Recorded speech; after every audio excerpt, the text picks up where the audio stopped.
Norway, a magical land shaped by the erosion of glaciers over millennia. Whether frozen or melting, the flow of water relentlessly shapes and reshapes the landscape, profoundly affecting the lives of all its inhabitants. This place is home to a unique wilderness, where many animal species have adapted perfectly to the harsh conditions of the far north. Water is omnipresent, giving Norway its distinctive character, a fascinating interplay of fjords and waterfalls. Norway stretches from the Arctic Ocean in the north to the Skagerrak Strait in the south, a distance of over 1,570 kilometers. A towering mountain range forms the backbone along the length of this narrow country.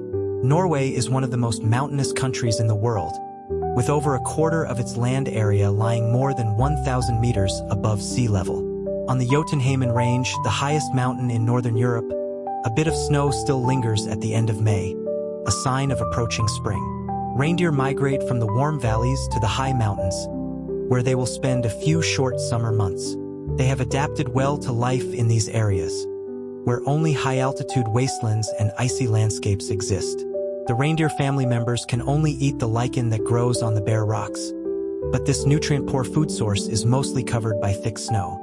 With their keen sense of smell, reindeer can detect the scent of plants hidden beneath the thick snow. Their broad front hooves can splay out, forming effective tools for digging up food. This is an energy-intensive task, but currently the only way for them to survive in the wintry mountains of Norway. In May, the days are already very long in northern Norway, and the sun has plenty of time to warm things up, gradually melting the ice. Each drop of water frees itself from the grip of the ice, and countless drops combine to form small streams, flowing down the slopes and eventually becoming waterfalls. Meltwater flows down everywhere, and with it, life gradually returns to the valleys below.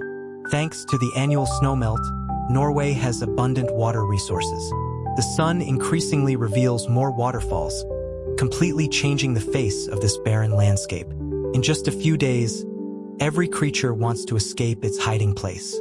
Mountain rhododendrons create a colorful carpet, blooming at altitudes of up to nearly 2,000 meters. The typical plant of this region is the cotton grass, which has also stretched out to reveal its cloud-like white flowers, the final sign of winter. The first migratory animals are now returning, and the snow-capped mountains are the last reminder of the prolonged freezing period. The waterfalls show how truly magnificent they are, covered by a thin layer of green. The most spectacular land has come back to life.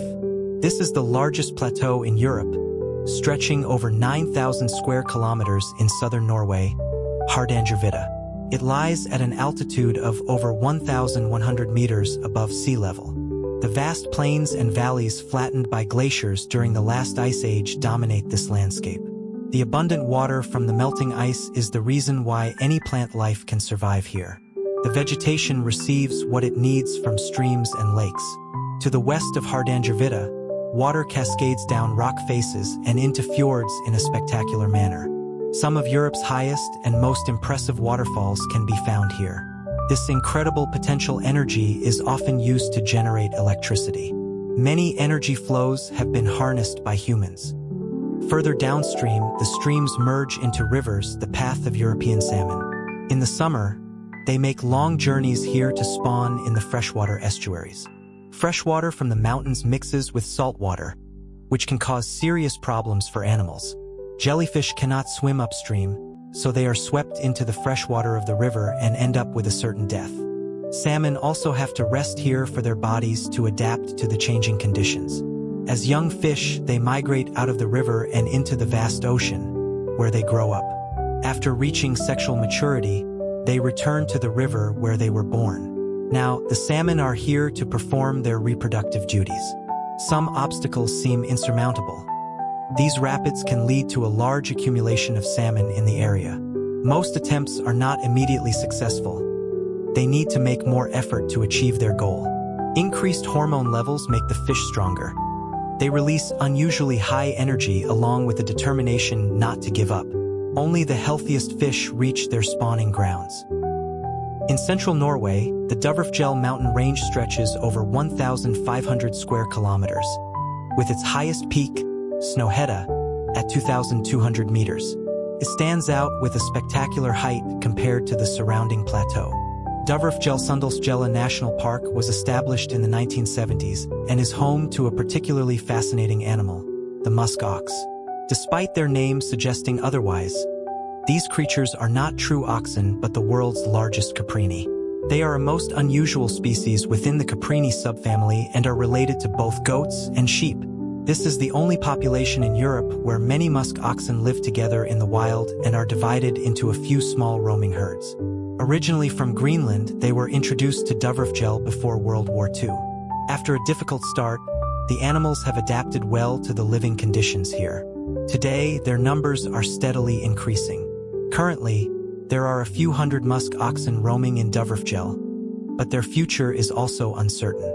The herd living here has no genetic exchange with other populations. Global warming also makes it harder for them to survive and thrive. They are cold-loving animals and struggle to tolerate wet conditions.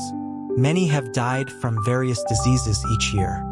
Just below the valley, dense birch forests dominate the landscape.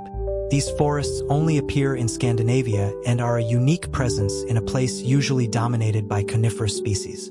Most of the trees here are covered with a type of lichen called old man's beard, which also gives the forest a somewhat eerie appearance. This lichen is quite selective about its habitat and is only found in places with high air quality. Old man's beard lichen is so sensitive to pollutants that it has disappeared from many areas. Above the forest, only tiny plants like dwarf birch can survive. On the other hand, moss and lichen also characterize the area, turning it into a natural mosaic with various shapes and colors. Reindeer lichen, as its name suggests, is one of the favorite foods of the northern reindeer. Reindeer are the only species in this family that have been partially domesticated. For about 5,000 years, humans have worked with reindeer in a natural herding style.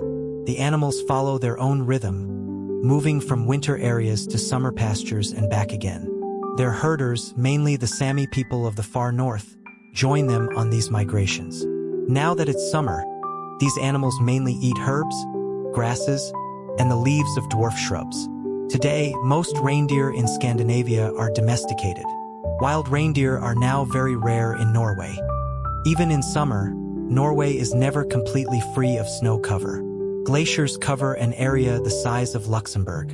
About 150 kilometers northeast of Bergen is Jostedalsbreen, not only Norway's most majestic glacier, but also the largest glacier in all of continental Europe.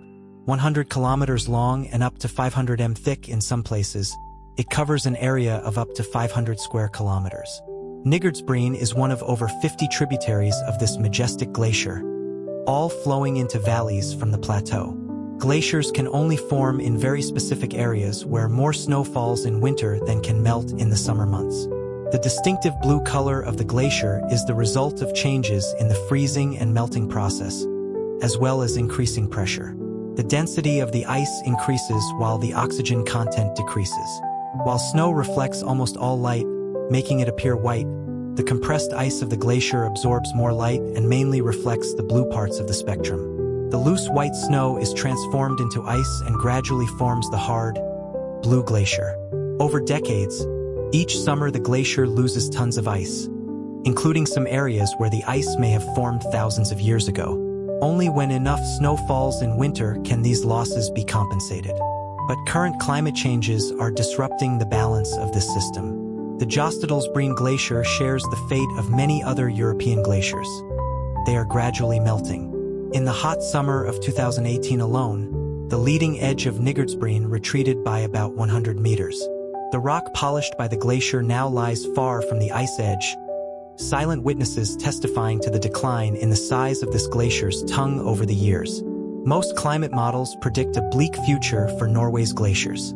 Some negative documents even suggest that 90% of the glaciers could melt by the end of this century. The consequences would be catastrophic, not only for Norway. It is no coincidence that glaciers are considered indicators of global climate change. But currently, the valleys are benefiting from the increased meltwater. In addition, a much milder climate has been maintained. But Norway's area is limited, and cultivated areas increasingly conflict with natural areas. Some animals, like badgers and cranes, benefit from their proximity to humans. In open meadows and fields, finding food is much easier than in the mountain forests. In the lowlands of Norway, northern coniferous forests dominate the landscape. They resemble the taiga forests of Russia. Here, lakes, lowlands, and swamps are often interspersed among the endless forests. A typical bird of these northern lakes is the great crested grebe. Both parents care for the young, diving tirelessly to find aquatic insects for their chicks.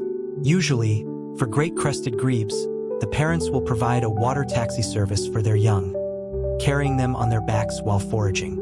But this becomes difficult if they have more than one chick. Hidden deep in the forest, many wetlands and swamps remain intact, providing important refuge for both animals and plants. The demoiselle dragonflies perform eye-catching displays, hoping to attract the attention of females. Some are successful and can immediately begin the reproductive process. These forest swamps are also home to Norway's largest land animal. Everyone knows it, but many may never see them, the Eurasian elk.